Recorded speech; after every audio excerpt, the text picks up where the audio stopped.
हरि ओम् अङ्गं हरेः पुलकभूषणमाश्रयन्ति भृङ्गङ्गनेव मुकुलाभरणं तमालम् अङ्गीकृताखिलविभूतिरपङ्गलीला मङ्गल्यदास्तु मम मङ्गलदेवताय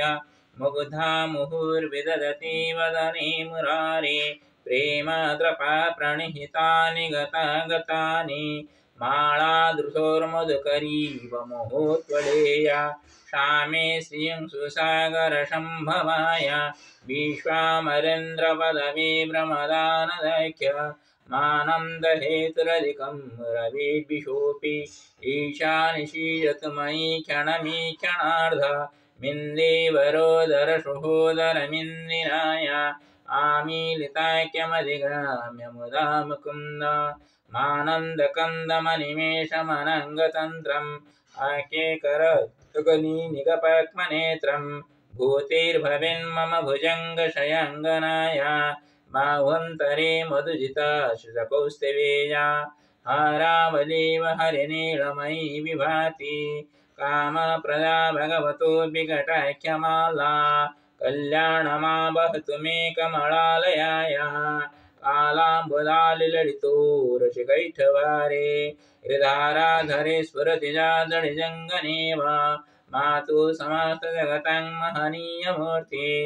भद्राणि मे दिशतु भार्गवनन्दनाय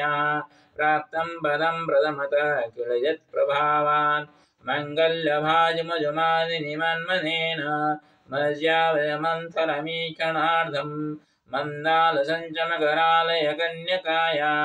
दद्यादयानुभवनो द्रविणम्बुधारा मस्मिन् किञ्चन विहङ्गशिशो विषन्ने दुष्कर्मघर्ममपनीयजिराय दूरं नारायण प्रणयिनीनयनम्बुवाः इष्टाविशिष्टमदयोऽपि जयाजयाज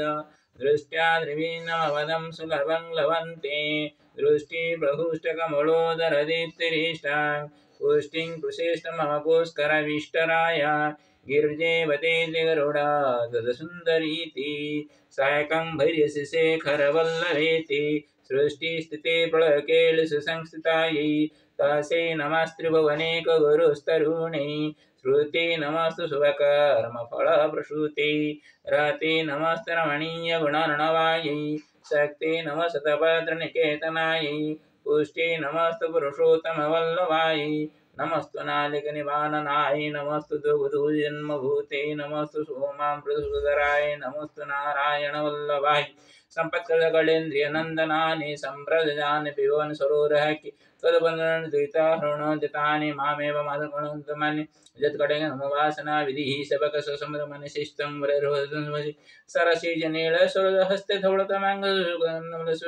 हरिवलवे मनङ्गे त्रिभुवनवतिप्रदमयं दिग्दस्तिभिः कनकुम्भमखावसुष्टशोभायिनी प्रातर्नमामि जगतं जननीमशेषलोकादिनाथगुरुणीं पुत्रीं कमले कमलाख्यबले वेतं करुणापूरतरङ्गद्रपाणि अवलोकमयं किञ्चनानानप्रपातमकृतृङ्गजयस्तु वन्ति जयेर्मूरणं त्रयीमयी त्रिगुरुमरमां गुणनिकाग्रुद्रभाग्यभागिनो भवन्ति ते भुवि बुधसे सुवर्णधरजननिर्मितत्रिशन्नधावणनित्यं स्वकविरसमय भवति इति श्रीमद्शङ्कराचार्यविरचितकर्णधरसम्पन्नम् ओम उग्रं वीरमहाविष्णुर्भतामगं नृसिंहं विष्णुभद्रमुतुमुद्रमाम्यं ओम सप्तमगुणसिंहेन सप्तमुख्य महालक्ष्मी नमस्ते ओम श्रीलक्ष्मीसिंहाभ्यां नमो नमः ओम त्र्यम्बकं यजामहे सुगन्धिं पुष्टिवर्धनम् अर्वारोकमे मृत्युर्मुख्यमां प्रदातं नमो नर्मदावतीश्वराय नमो नमः ओम नमो नर्मदा सोमेश्वराय नमो नमः ओम नमो नर्मदा नागेश्वराय नमो नमः ओम नमो नर्मदा द्वारकाधीश्वरेश्वराय नमो नमः ओम श्रीलक्ष्मीसिंहाभ्यां नमो नमः हे प्रभु सप्तमुख्य लक्ष्मीनृसिंह अत्र आगत्य अस्मिन् गृहे यथा सर्वसम्पद धनधान्य पुत्रपौत्रेण परिपूर्णं भवेत् तथा विश्वकल्याणं यथा भवेत् मम प्रदत्तं